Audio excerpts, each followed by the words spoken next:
Well, we've had the coronavirus shots being called vaccines for close to 10 months now, and we've seen a staggering number of reports of all kinds of medical problems. Teenage boys are suffering heart damage at 6 times the rate they experience serious illness from COVID-19.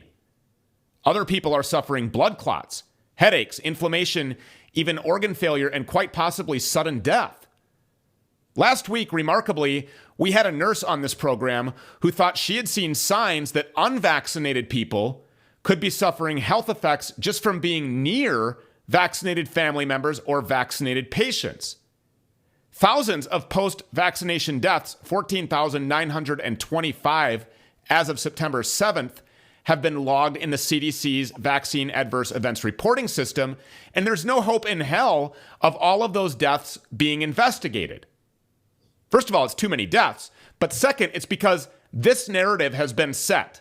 The vaccines are good, and everybody will be forced to take them. And if you don't, you'll be stripped of your job, you'll be stripped of your right to travel, the right to go outside if need be.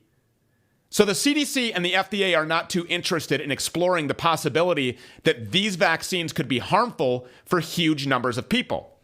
Now, here's one of the most horrifying stories I have seen throughout this entire vaccine terror campaign of the past year. Jumai Nachi is a healthcare worker in Minnesota. Like millions of other healthcare professionals, she was ordered to get a COVID-19 vaccination or lose her job. So she got the shot in February. But days after getting the vaccine, Jumai felt severe chest pains. Her husband, Philip, raced her to the hospital where, despite the vaccine, she tested positive for COVID-19.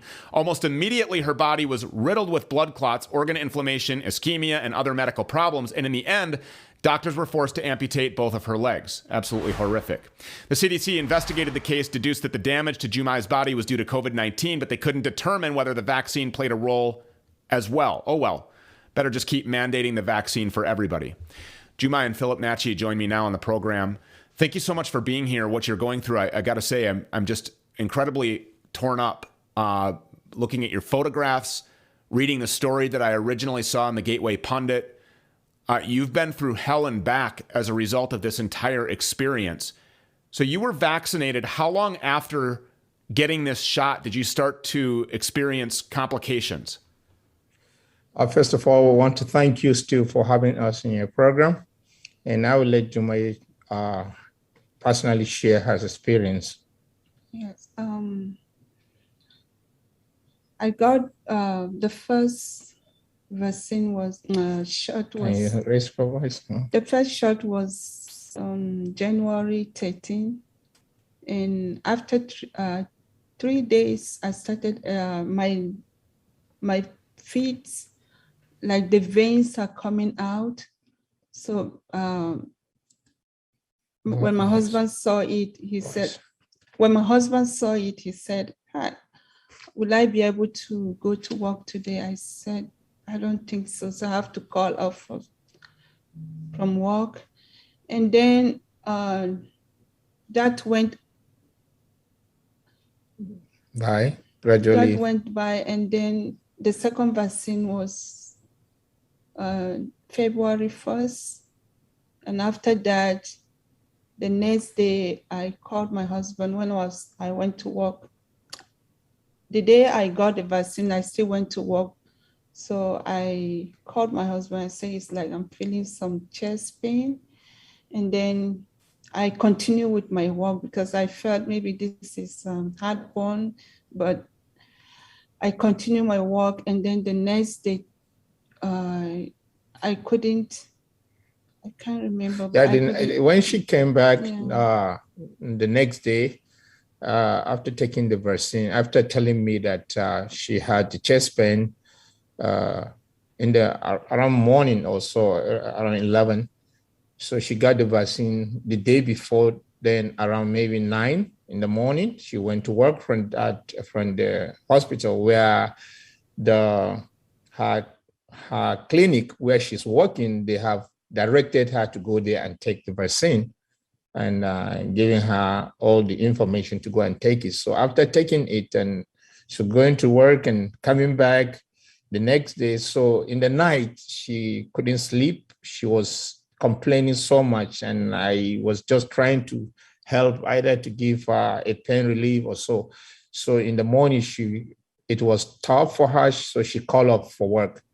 And that was the beginning of her problem. 6 days after that, it's getting worse. And then we took her to urgent care. Urgent care, gave her the test and did the test of the COVID. And the next day, on the 7th, they said, oh, you have COVID. Then follow the CDC regulation guides. And we did keep her aside. And, she continued to kind of, the problem continued to increase. And I said to her, we have to go to the hospital, because it seems at the beginning that we shouldn't go to the hospital and no medication. We were wondering. I look at her, she's like dying. In fact, the day I took her, she didn't know. When we took her to the emergency, they said to us, if you had not brought her, she will die.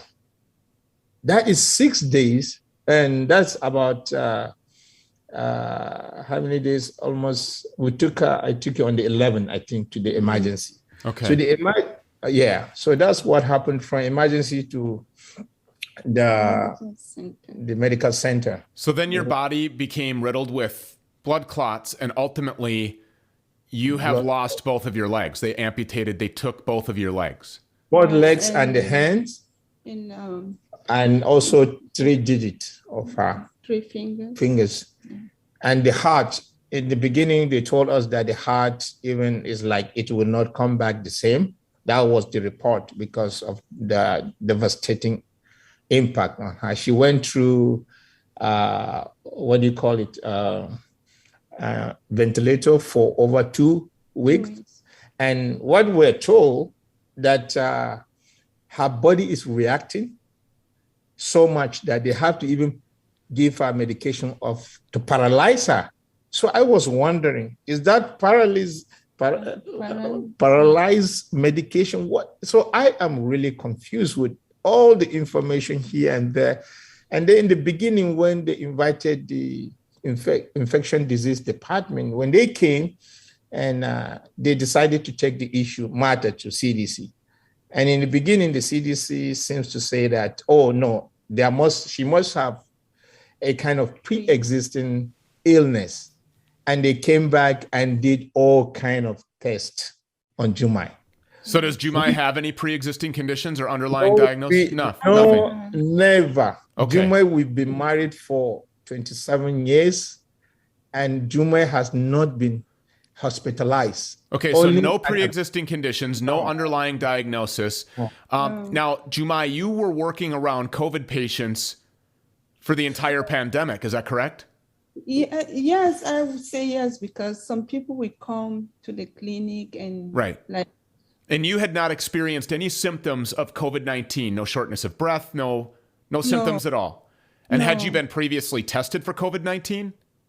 Oh, no. Okay, because there would have been no reason to. And then you were mandated this vaccine. You were forced to take the vaccine. And all of a sudden, despite being vaccinated, fully vaccinated nonetheless, both shots, you tested positive for COVID. Yeah, after the shot. Now, I have not seen any reports worldwide, and I could be wrong, but I personally have not seen any reports of COVID-19 causing blood clots. I have not seen any reports of people losing extremities as a result of COVID-19. This would be the first. And the timing and the proximity to the vaccine shot itself, to all of these symptoms and ultimately the loss of your legs and your hand and some fingers, seems to be very coincidental, very close in nature, and I don't believe in coincidences. So are you pretty convinced that this is as a result of this shot that you've experienced this life-altering, life-changing handicap? Yeah, for me, I can say yes, because I was doing okay, going to work. I was healthy, but after the vaccine, and then I started experiencing all this. But I don't know. It's so complicated. This issue is so complicated that sometimes you think like I don't know how to say it, but I know it's my issue started after the vaccination. Yeah, and also I try as much as possible to read other articles, a lot of articles of other experts who are well outstanding experts in the world, and they're speaking. And so I can see even the scientists, they are divided. Other people will, so many things that we saw, we heard or listened to people, experts speaking about this. So we were confused, and we were bringing the question to the doctors that are taking care and the infection department. And sometimes they seem to say the likelihood there's contribution to it.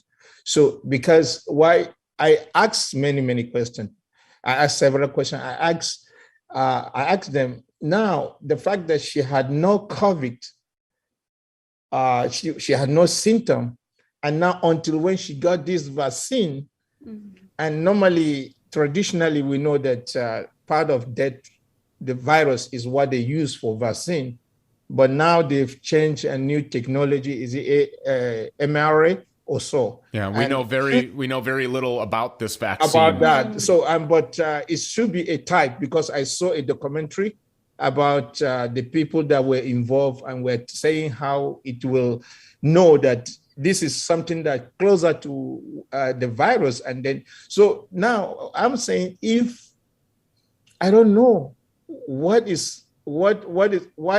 after taking the vaccine, then she's testing positive. I don't know. So what I was told is that the virus, they found out that yes, she has the virus, the COVID-19. That is their own, the result they told us. But the issue of either the vaccine contributed, they don't know. Then I asked the question, what is the vaccine doing in her body? Is it not supposed to fight against the virus? They say yes. Then the simple question as a layman is, then what is it doing? Why couldn't it protect her? So many questions, Philip, and there are so many unknowns. But I will say, and we're out of time, I will say that one thing that I do know, Jumai, is that you are a fighter. And that you are very brave for coming forward, for doing interviews like this. I mean, the caution that people will exercise as a result of your story could save millions of lives. And for that, you're a hero. And I do know for sure that we will be praying for you. You are in our prayers. Philip Jumai, thank you. Let me say this before you go. We take vaccine virtually throughout our life, even right from childhood.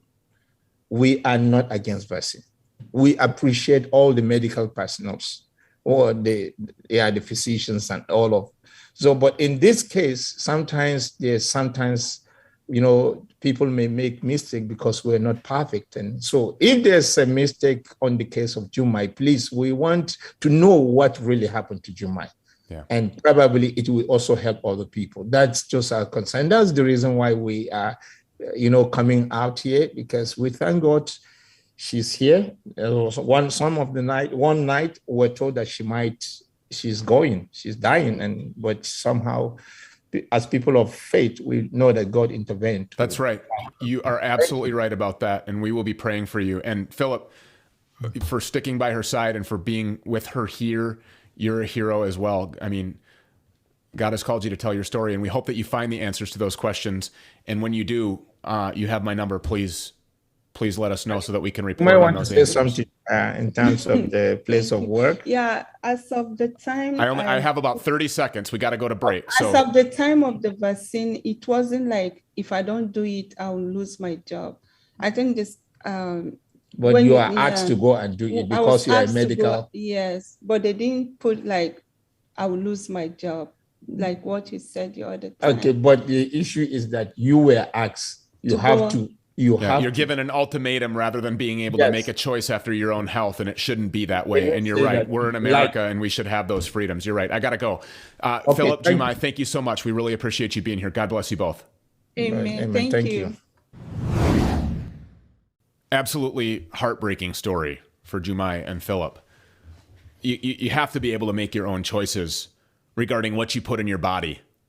These mandates, this is tyrannical for somebody to force an injection, medicine that you don't want or that you don't need, into your body, and to watch the effects that it could have on people, the loss of legs, the loss of life.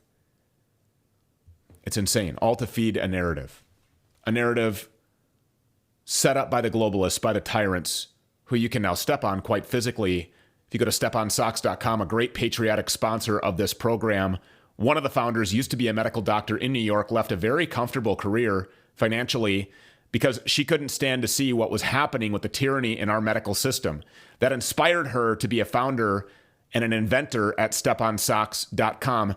You can be assured that when you're doing business with Step On Socks or any sponsor on this program, that we hold dearly here, because we will not be bought. We will not be paid for. That's what really bothers these globalists and these fact checkers like Reuters and Newsweek, USA Today. They're coming after me with a vengeance and this platform in its entirety because we're doing the work of God. And so are the people at Step On Socks. You can be assured of that. They have become personal friends of mine.